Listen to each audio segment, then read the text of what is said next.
여기가 지정학적으로 매우 중요한 위치를 차지하고 있는 겁니다. 세계 곳곳에서 지금 미국, 중국 간의 갈등이 그야말로 가열차게 벌어지고 있는 그런 상황이죠. 트럼프가 굉장히 절실하게 원하는 것들을 꽤 여러 가지를 가지고 있어요.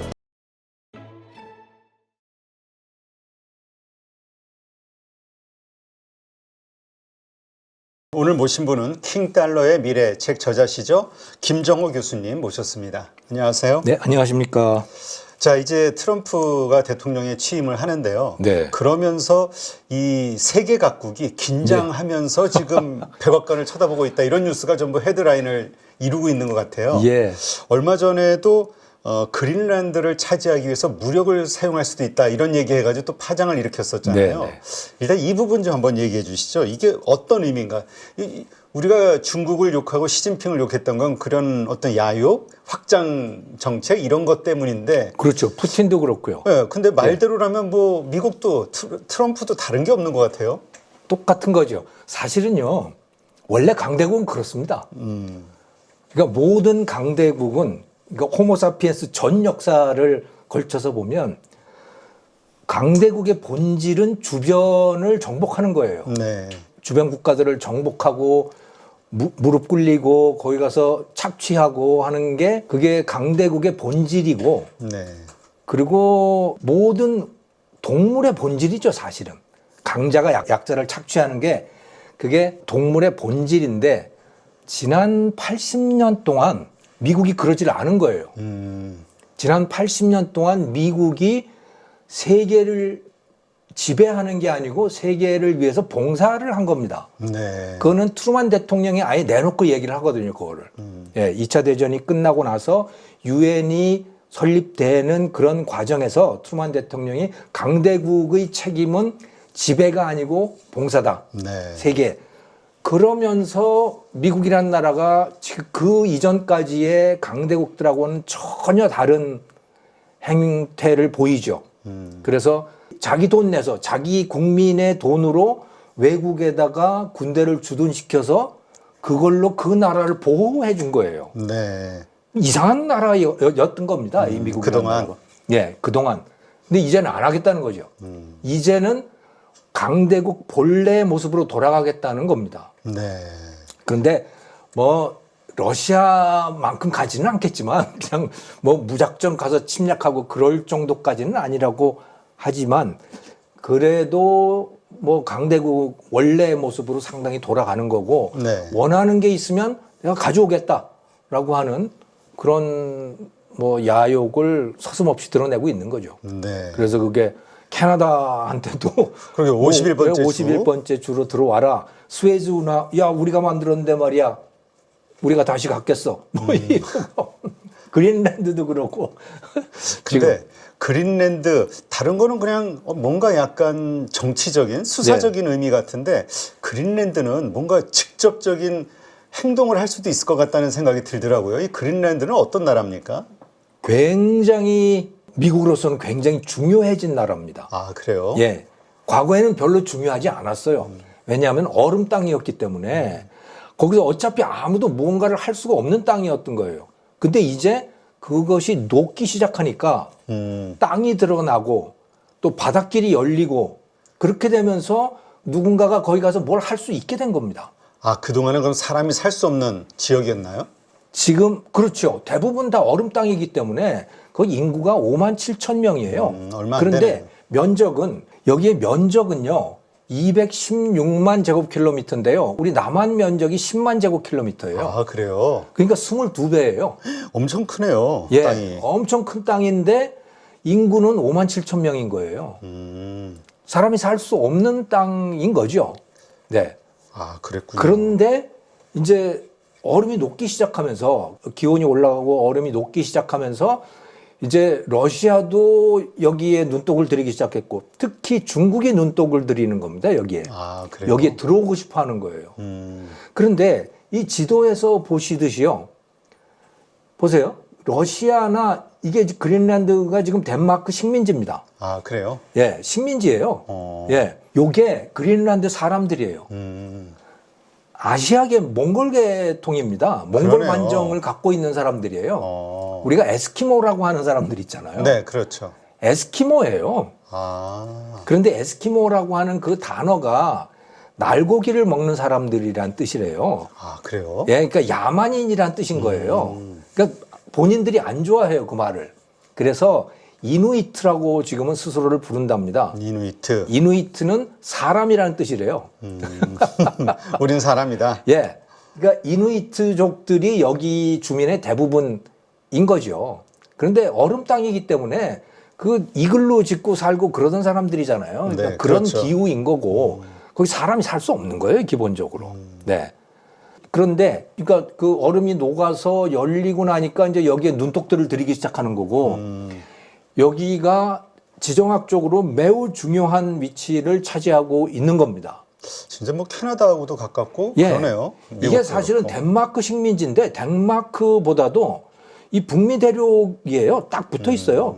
그러니까 북미 대륙의 일부인 겁니다. 네. 유럽의 일부가 아니고. 어. 그런데 이게 러시아와 지금 중국이 여기를 탐내고 있거든요. 만약에 러시아와 중국이 이 그린랜드에 들어와서 군사기지를 설치를 한다면, 미사일 기지 같은 걸 여기다가 설치한다면 캐나다와 미국의 입장에서는, 특히 미국의 입장에서는 자기 머리 꼭대기에다가 미사일을 지고 있는 상황이 되는 겁니다. 예를 들어 쿠바에다가 러시아나 중국이 거기다 미사일 기지를 설치하면 바로 미국 코앞이 되잖아요. 그렇죠. 그게. 방어할 여유가 없는 거죠. 예. 여기도 똑같은 거예요, 지금. 그렇기 때문에 트럼프가 이 그린란드를 어떻게든 손에 넣으려고 하는 거고, 이거는 트럼프가 아니라도 다른 사람이 대통령이 됐더라도 그린란드와 뭔가를 하려고 할 겁니다. 네. 예. 그런데 트럼프는 이제 말을 무지막지하게 하는 거죠. 그렇게 해서 이제 자기의 초점을 받고 싶은 거죠. 그거 이게 보통은 대통령 체면에 예. 그렇게 말을 못 할 텐데. 네, 일부러 그렇게 하는 거예요. 일부러 우악스럽게 하는 거고, 근데 실제로 뭐 여기를 군사적으로 가서 뭐 점령을 한다든가 그렇게는 안 하겠죠. 그렇죠. 예, 그리고 여기 있는 이 사람들도 미국하고 손을 잡을 준비가 다 돼 있어요. 아, 그 알래스카하고도 가까운 거죠? 알래스카보다는 오히려 뭐 덴마크가 더 가까울 수 있죠. 알래스카. 근데 캐나다하고는 바로 붙어 있는 거고요. 예. 만약에 정말 캐나다가 미국과 같은 그런 위치가 된다면 그러면 미국하고 바로 접해 있는 데가 그린란드가 되는 것이죠. 네, 그렇군요. 네. 근데 이게 뭔가 그 덴마크 같은 경우도 그냥 서방 세계 일원이니까 예. 그냥 어떤 그리고 또 자기네 모르죠 그 식민지니까 예. 뭔가 이렇게 경제적 어떤 그때 알래스카도 캐나다한테서 산 게 아닌가요? 알래스카는 러시아에서 샀죠. 아 러시아에서 예, 러시아에서 샀죠. 그런 것처럼 뭔가 할 수도 있을 것 같다는 생각이 드네요. 근데 이거를 그러니까 그린란드 총리도 그러고 이제 그 그린란드라고 하는 게 덴마크 식민지인데 1979년부터 자치령이 됐습니다. 아 그래요? 네. 그러니까 스코틀랜드처럼 된 거예요. 영국에서 스코틀랜드처럼 된 거죠. 그래서 자치를 하고 있는 상황이에요. 네. 그래서 실질적으로는 독립돼 있다. 다만 외교권은 덴마크에 있는 거죠. 그러니까 여기에서 이제 어떤 협력들을 통해서 네. 미국이 저기를 거의 독점하다시피 해 나갈 계획을 가지고 있다. 이렇게 이해를 해야 되겠군요. 예, 충분히 그리고 가능성이 있습니다. 왜냐하면 에그데라고 하는 그린란드 총리가 이 트럼프에 대해서 하는 말이 뭐냐면 트럼프가 무력 점령도 불사하겠다라고 했을 때 펄쩍 뛰어야 되잖아요. 보통 우리 같으면 뭐 그치. 무슨 말도 안 되죠. 그죠. 전쟁하고 우리 땅을 뺏어가겠다는 얘기인데. 예, 그러면 우리도 전쟁하겠다고 당연히 덤벼들 거 아닙니까? 우리도. 그렇죠. 근데 여기는 아니에요. 아, 그린란드는 그린란드 사람의 것이다라고 말은 했어요. 그런데 미국하고 충분히 협력해 나갈 의사가 있다. 오히려 환영하는. 예, 환영하는 거예요. 왜냐하면요, 그럴 수밖에 없어요. 참 그리고 그럼 덴마크 총리는 뭐라 그랬냐? 덴마크 총리는 그거는 그린란드 사람들이 알아서 할 일이다 이렇게 한 거예요. 그들의 결정에 따를 것이다. 예, 그건 그린란드 사람들 땅이기 때문에 그들이 알아서 하는 게 맞다라고 이런 입장을 보이고 있는 겁니다. 다만 우리 덴마크도 이 북극 지역의 안전을 위해서 북극 지역의 군사적인 안전 보장을 위해서 많이 투자를 하겠다 이런 이야기를 하고 있는 거예요. 그러니까 트럼프한테 우리 좀 잘 좀 봐줘. 우리 잘할게. 이런 이야기를 하고 있는 거죠. 근데 네. 그럴 수밖에 없는 게요. 이미 말씀을 드렸잖아요. 네. 영토는 우리 남한 땅의 22배. 그런데 GDP 규모가 얼마냐면요. 네. 거기 사람들 소득이 굉장히 높아요. 1인당 5만 7천 달러예요. 오, 상당하네요. 5만 명, 인구나 뭐 소득이나 비슷하네요. 네. 5만, 그렇죠. 네. 5만 7천 달러인데, 근데 그 돈이 다 어디서 나오냐면요. 다 덴마크가 주는 거예요. 아, 덴마크가 1년에 5억 달러씩 이제 보조금을 주거든요. 아, 그래요. 예. 자체적인 어떤 자립도는 없고. 자립은 그야말로 꽝이에요. 그러니까 거기는 물고기밖에 잡을 게 없는, 하긴 물고기 그러네. 잡아서 먹는 수밖에 다른 도리가 없는 거예요. 그런데 제법 잘 사는 거죠. 왜? 그렇죠. 덴마크가 계속 돈을 주니까. 그래서 여기에 그 5만 7천 명 중에 그러고 보니까 말씀하신 대로 5만 7천, 소득도 5만 7천 그러네요. 네. 그 5만 7천 명 중에 고용 인원이 2만 6천 명이에요. 아, 그래요. 네. 그런데 그 중에 10,000명이 공무원이에요. 아니, 야, 이거 그러니까 덴마크가 그 10,000명을 그대로 먹여 살리는 거라고 보시면 되는 거죠. 나머지 사람들도 그 돈 쓰는 거, 뭐, 거기 물건 파는 거 이제 그렇게 산다고 보시면 되는 거죠. 네. 그래서 여기에 전체 GDP 규모가 35억 달러예요. 네. 35억 달러인데 우리하고 한 비교를 해보시면요. 우리는 1조 7천억 달러거든요. 아, 경제 규모가 비교가 안 되네요. 그러니까 우리의 500분의 1밖에 안 돼요. 네. 그런데 국토는 22배가 더 넓고 인구도 없는 거라고 보는 게 맞죠. 5만 7천 명, 그 넓은 땅에 5만 7천 명이면 그냥 사람이 없는 겁니다. 그러니 그 땅을 지켜낼 수도 없는 거예요.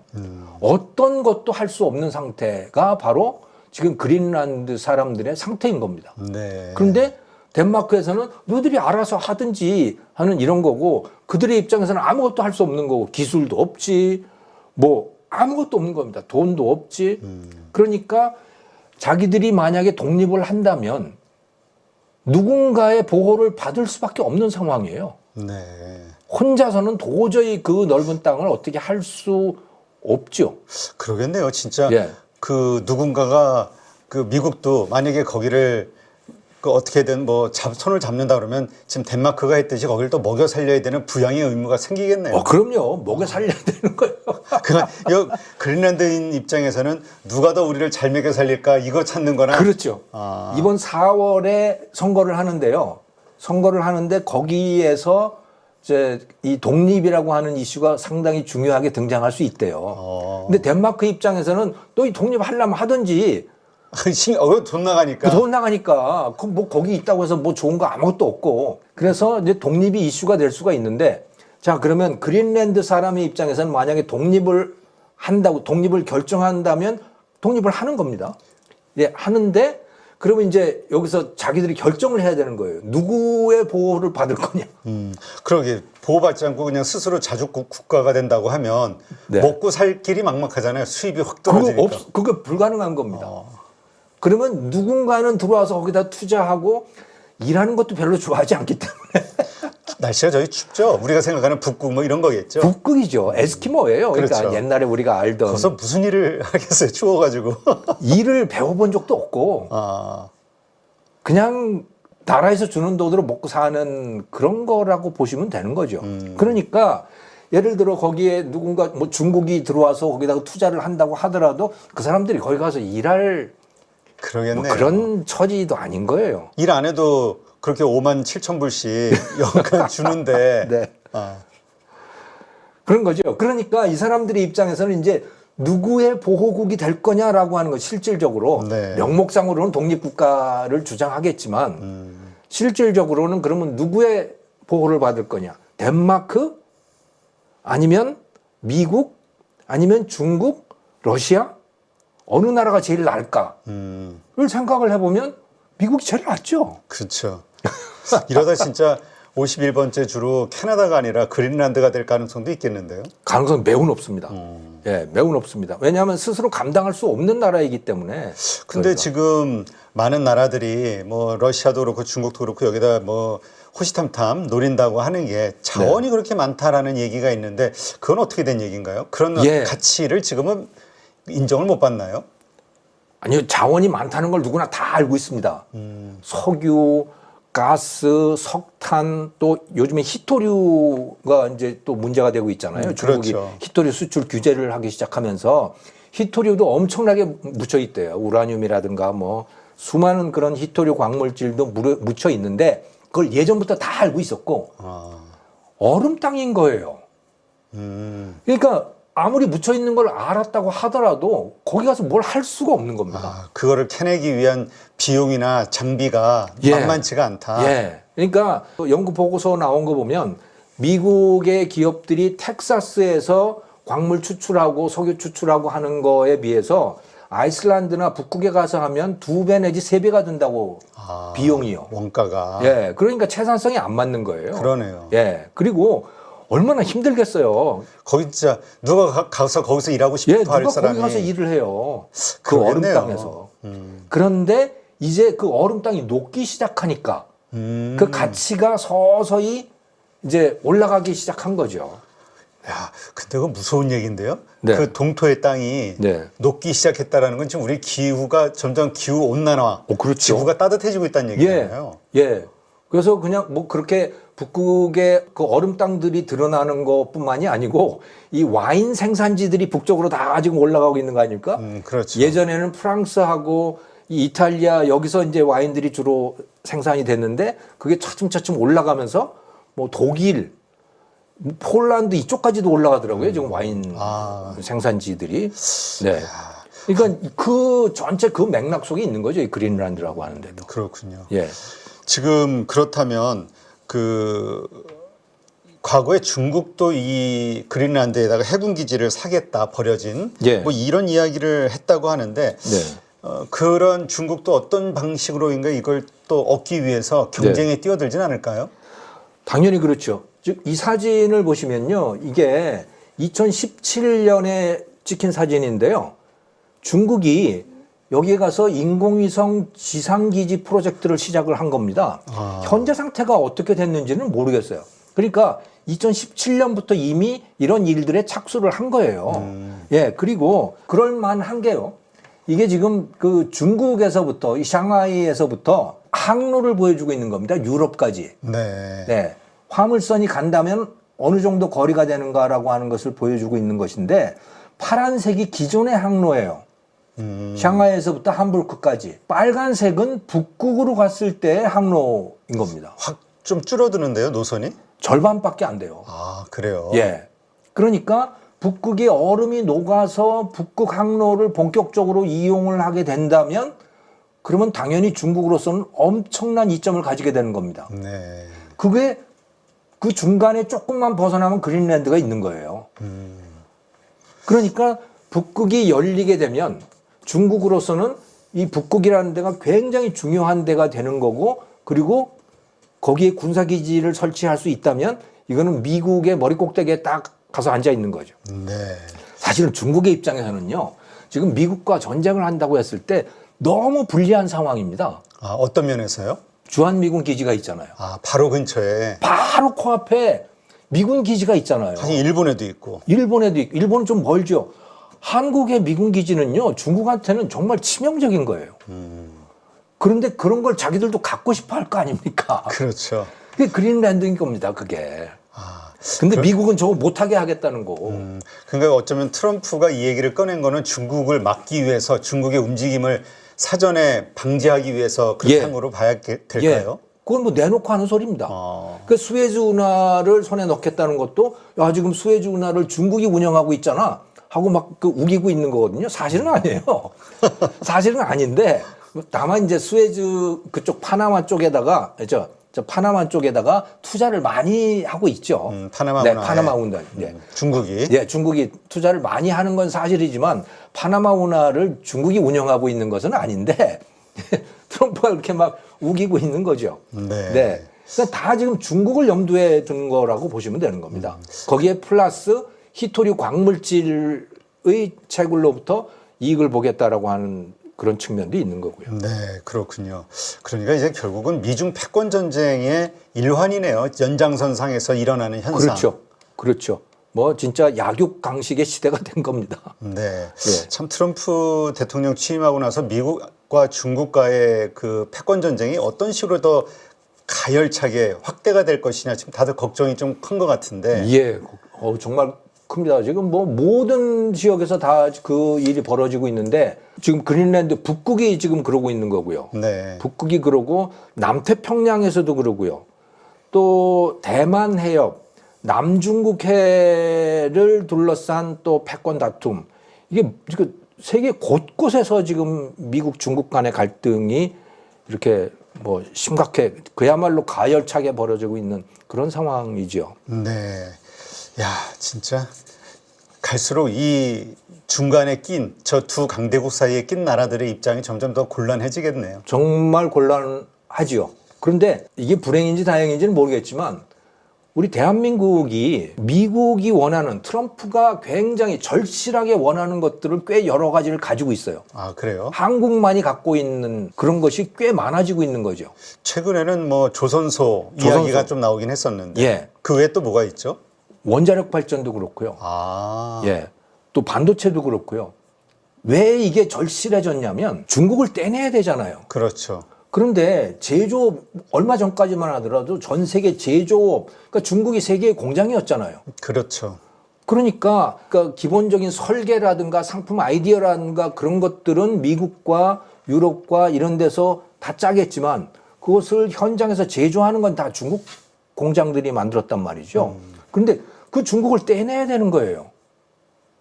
그러면 스스로 만들어야 되잖아요. 스스로 그렇죠. 만들어야 되는데 스스로 만들 인력이 없는 겁니다. 공장은 세울 수 있어도 사람이 없는 거예요. 네. 예. 그 사람을 그러면 누가 가지고 있느냐? 중국 말고 한국. 한국이죠. 그 사람 중에 가장 퀄리티가 높은 사람들, 가장 숙련도가 높고 또 하이테크를 갖고 있는 사람들은 어디냐? 그게 한국인 거예요.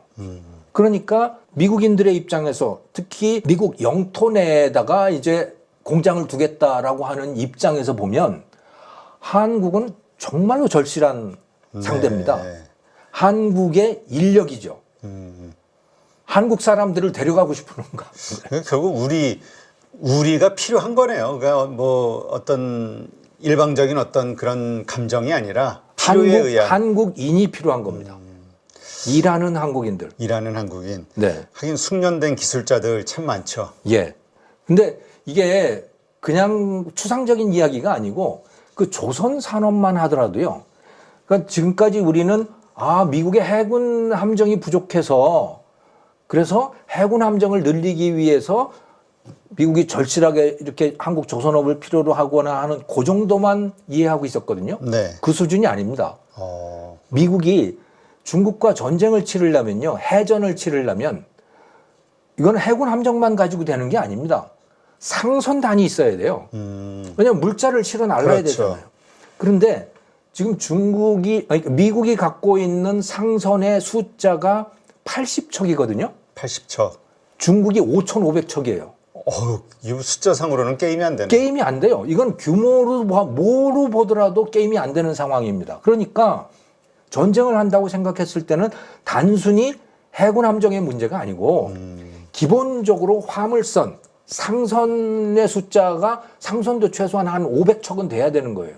네. 그것을 미국이 못 만듭니다. 어림도 없어요. 그렇죠. 1년에 기껏 만들어 봐야 뭐 한 10척 정도를 만들 수 있는 그런 수준이거든요. 그러니까 미국의 해군 장관이 우리나라 꼭 거제 조선소 같은 데 와가지고 미국에다가 제발 좀 투자하라고 그런 거 아닙니까? 그리고 바로 한화가 미국 가서 투자를 했잖아요. 지금 그렇죠. 필리 조선소라고 하는 거를 1억 달러 주고 샀고 거기를 이제 조선소를 정상화시키는 작업을 하고 있는 거죠, 지금. 알겠습니다. 하여튼 결국은 이해관계, 네. 이 이해관계가 어디로 집중이 되느냐에 따라 거기 또 어떤 돈 벌 기회도 그렇고 우리의 국가 생존 전략도 그런 데서 나올 수밖에 없겠네요. 예, 네. 트럼프하고 딜을 할 때 그걸 가지고 잘 딜을 해야 되는 거예요. 그렇죠. 우리도 큰 소리 칠 게 있다. 그럼요. 그러니까 일방적으로 끌려다니지 말고. 예, 네. 원자력도 그렇습니다. 원자력도요. 미국이 지금 그 AI나 이런 것 때문에 전기 수요가 엄청나게 늘고 있거든요. 그렇죠. 그러니까 AI 데이터 센터가 없을 때와 비교해서 한 40% 정도가 더 늘어나야 된대요. 그걸 할 방법이 없는 겁니다, 지금. 그걸 화력 발전으로 할 거냐? 그것 그렇게 못 할 거예요, 아마. 주민들이 싫어해서.